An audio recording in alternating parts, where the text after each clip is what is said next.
Okay, Brian, now that we've I've introduced you to the team and how we work, we just want to get to the buying process itself and how that all works out. So I just want to go back to or start with the mortgage and the pre-approval, which I know you've already done with Mike, and I hope you can appreciate now why I was pretty insistent on you doing that. Because we can now we know your buying strengths, your comfort level of purchase, because there's you got to pay for taxes and insurance. So we got all that down. So we know what we're looking for, the price range for a home that you want to purchase.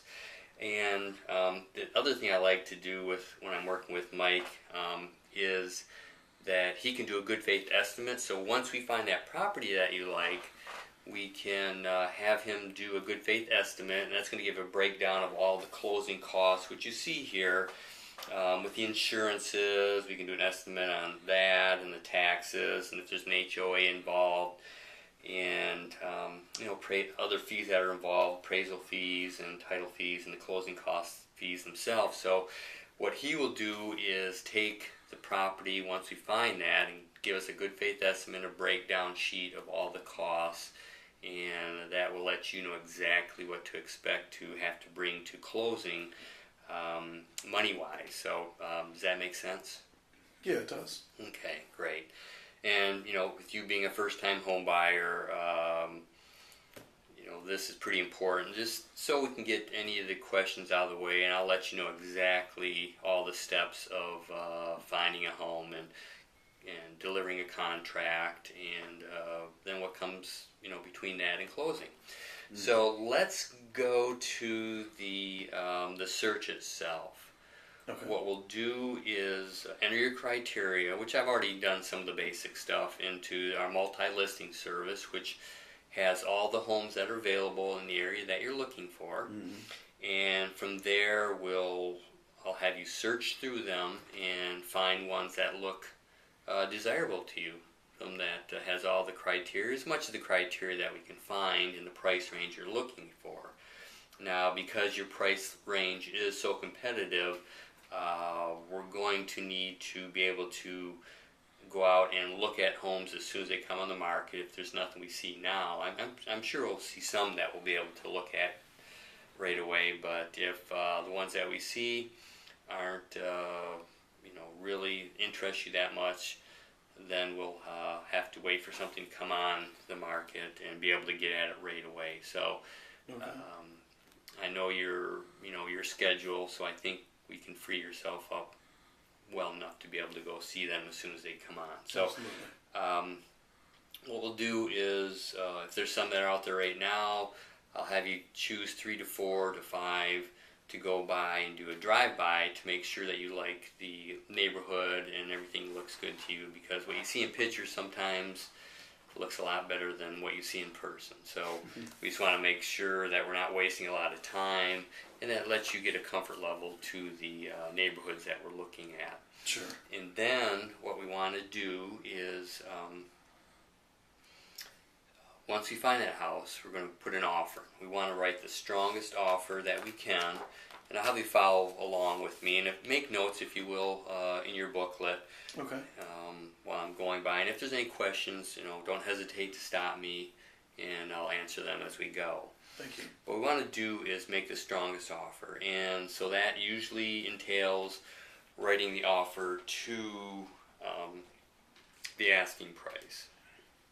Sometimes we need to go a little bit over if we anticipate there's going to be more people interested in it than what we really would like to do is get at it first, write an offer before anybody else, get it in, and kind of push them to make a decision if at all possible. Sometimes it's not possible, but we want to use every leverage point we can to get the best deal possible and get the best house for you. So what we want to do is, figure out what that price is going to be, and I'm going to run comparables so we know we're not paying more than we should be paying for a house. And the appraisal that gets done also as a stopgap lets us know that if appraisal goes out and he says it's worth what they're asking for, what we'd agreed to, then we know that we're not paying too much for it. Sure.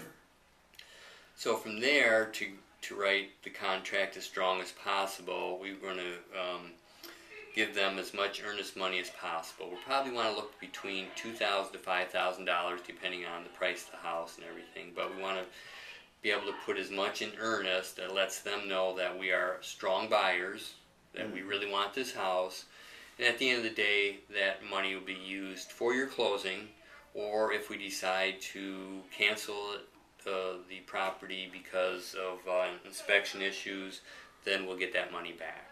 I gotcha.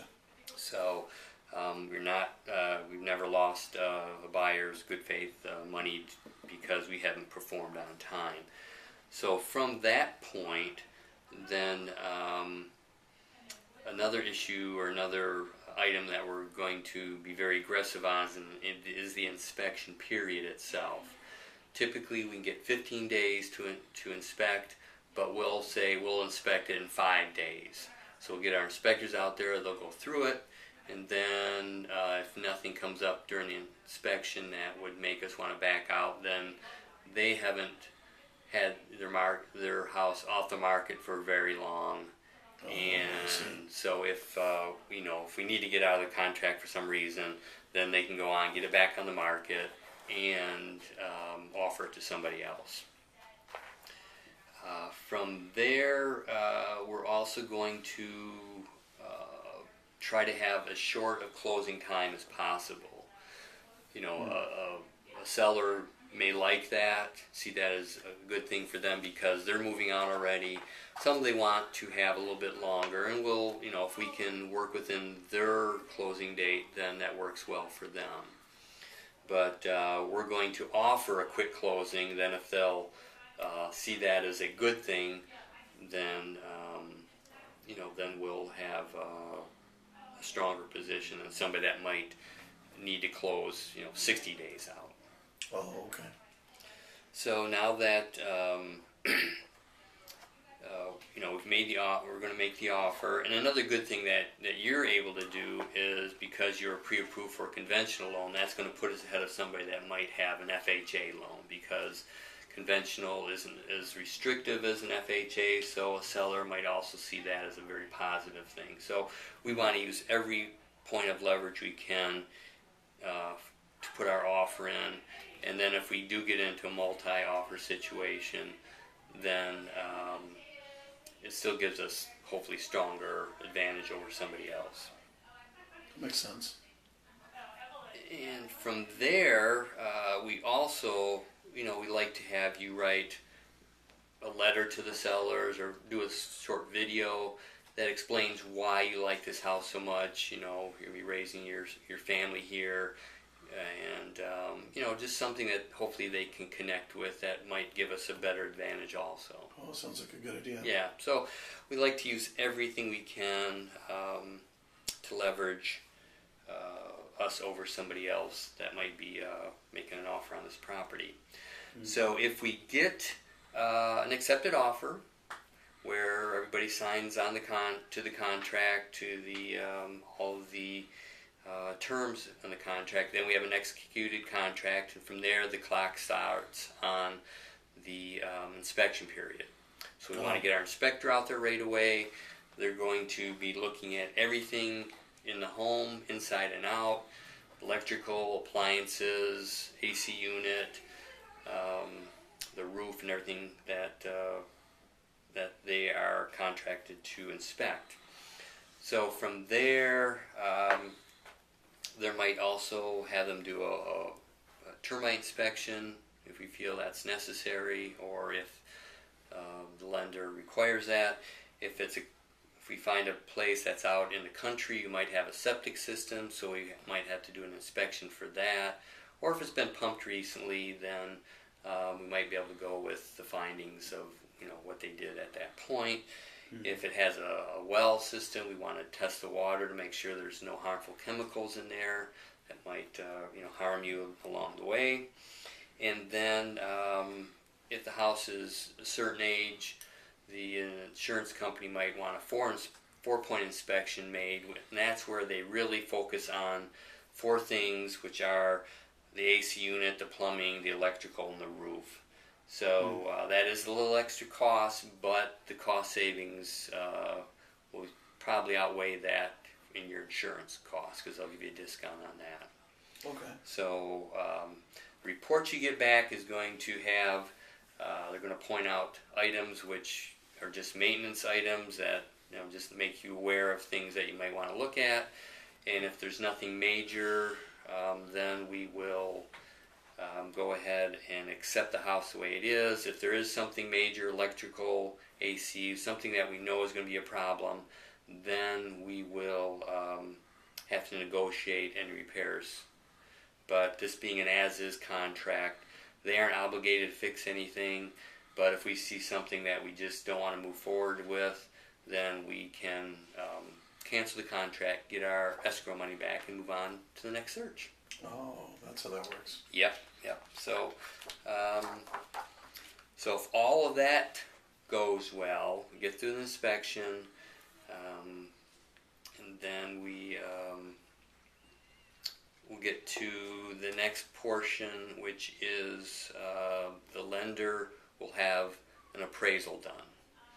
And that is something they'll order just to make sure that they're writing a loan for a house that is the proper value for them to give you a loan on. So if that comes back anything but, if it comes back at the right price or over, that's fantastic. If it comes in a little bit less, then we're going to have to do some negotiating and ask them hopefully to drop the price, or we may have to meet in the middle there, or they may just say, you need to pay the balance, which at that point you'll have to make a decision. But typically we know going in that what we offer should be the right price, and the appraisal should come out fine. We haven't had any issues with that lately. So from there, as long as that works out well, then we're getting ready to go to closing. So we want to make sure before closing is we have your insurance in place. We're going to want to make sure that you have all of your docs in for the lender. They're going to ask you for some final things. They're going to verify that you still are employed the day before. So got to make sure is you don't make any, and I'm sure Mike has discussed this with you, don't make any purchases from now to closing. Okay. Because just because you've got pre-approval now, it doesn't mean that if you go out and buy some furniture, you find some appliances on sale, that might mess things up. So when in doubt, talk to Mike. Okay. He'll advise you to do what you can do and what you can't do regarding the loan. So what we'll do is the day of the closing, we're going to go to the property, we're going to do a final walkthrough, we're going to make sure everything is fine, the movers hasn't put a bunch of holes in the walls, your AC is still working properly, and there's no issues there. So from there, we will go to the title company.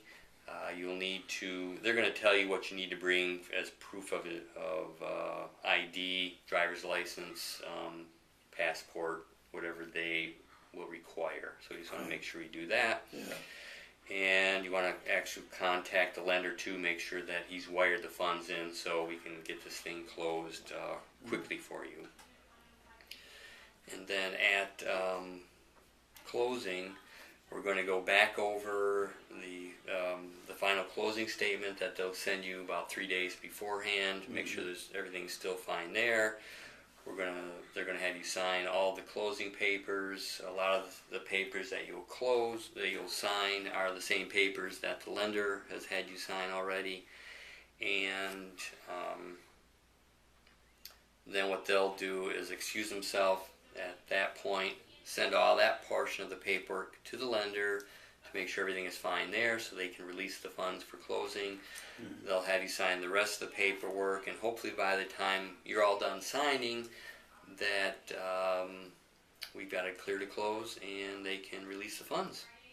All right. And the only other thing that I didn't mention up to this point is I'm going to get you the contact information for utilities so you can get your water changed over, electrical changed over, and any other utilities that might affect. So you'll just have them switch over on the closing date, and so there's no interruption of utilities at that point. Oh, So yeah, that'll be important. so at that point, once we have a clear to close as far as the funds have been released, I can give you the keys and you own your brand new home. All right, I can't wait. Do you have any questions? No, it sounds like you covered everything. All right, very good. Well, let's go look at the MLS and see if we can find you a house there. Sounds great, Dennis. All right, thanks, Brian. Thank you.